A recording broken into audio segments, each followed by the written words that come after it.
Susan Krabacher is with us now to tell us more of her remarkable story. Welcome to the 700 Club. It's wonderful to have you here. Thank you. You know, Susan, I think there are a lot of young women today who look at the whole Playboy thing. I mean, those little Playboy bunny stickers are on even young high school, junior high girls' clothing, socks, purses, all kinds of things. They think it's very glamorous looking. Yeah, it's become innocuous. It's not shocking anymore. What was it actually like for you to live at the mansion?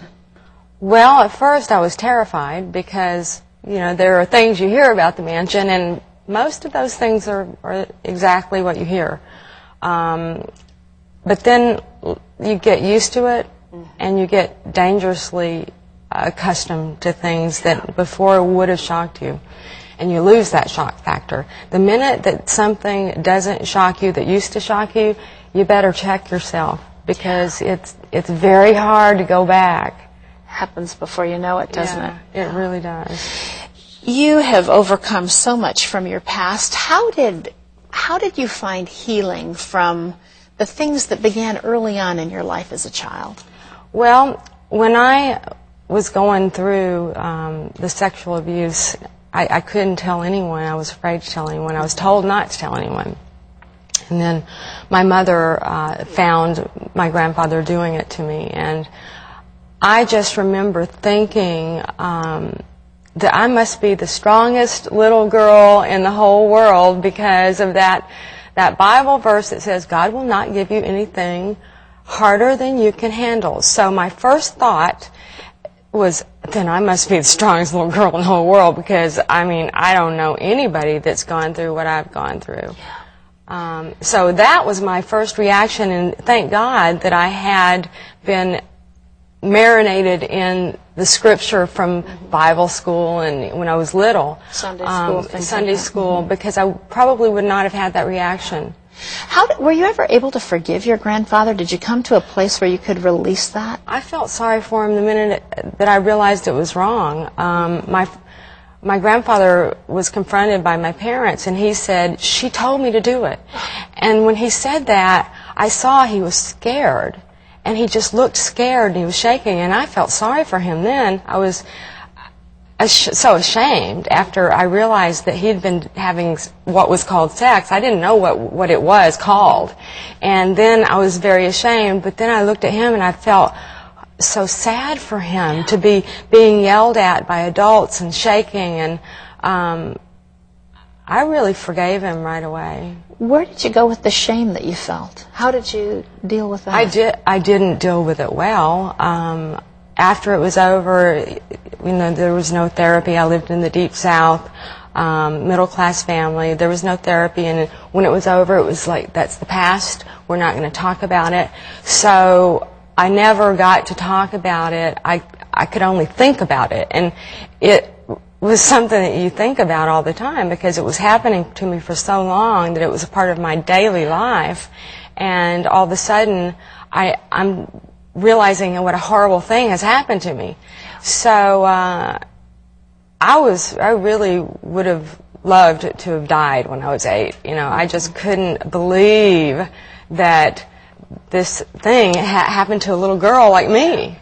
But Jesus Christ changed your life in spite of all of that down the road. You talked about Haiti making a difference in coming back to the faith of your childhood before all of this had happened. How did you wind up going to Haiti and working with children there? Well, I believe it's because when I did realize what the horror of what had happened to me, that I wanted to die, and I promised God that if He would help me and if He would just let me be okay, then, because I felt like I was losing my mind, and I just wanted to be okay. I wanted to feel safe, and I promised Him. I said, "If you do that, please, God." And I talked to Him like my best friend when I was little, and I said, "Please, just make me okay, and I'll help other little girls. I'll make sure it doesn't happen to them."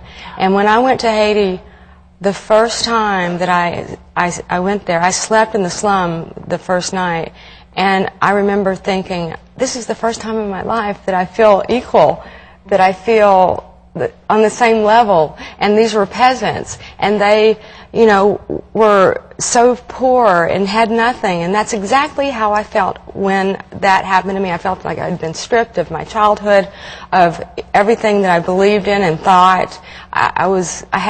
Nothing was for sure the way it looked anymore.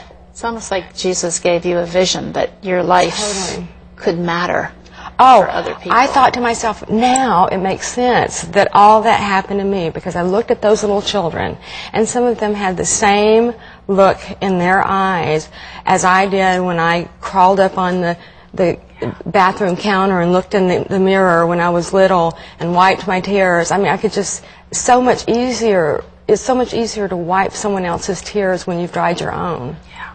Susan, what would you say to people who are watching, listening to you right now, who might be trapped in some kind of sexual involvement that's made them feel like they're not worth anything?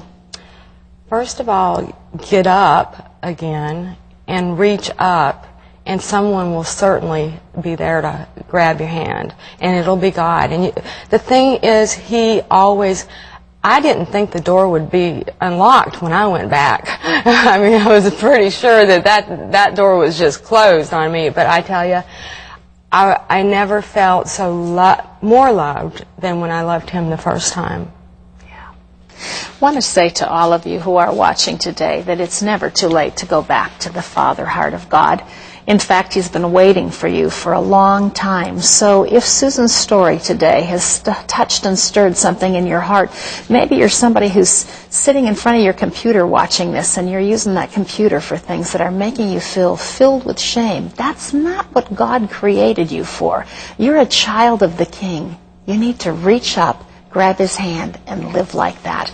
We've got something we'd like to send you. It's called Trapped in Temptation. It's absolutely free. If you find yourself bound up in sexual sin, you can be free from it. Call 1-800-759-0700. Ask for it. We'll send it to you absolutely free. Susan, thank you for your candor today and for your heart for Jesus. It's been great to have you here.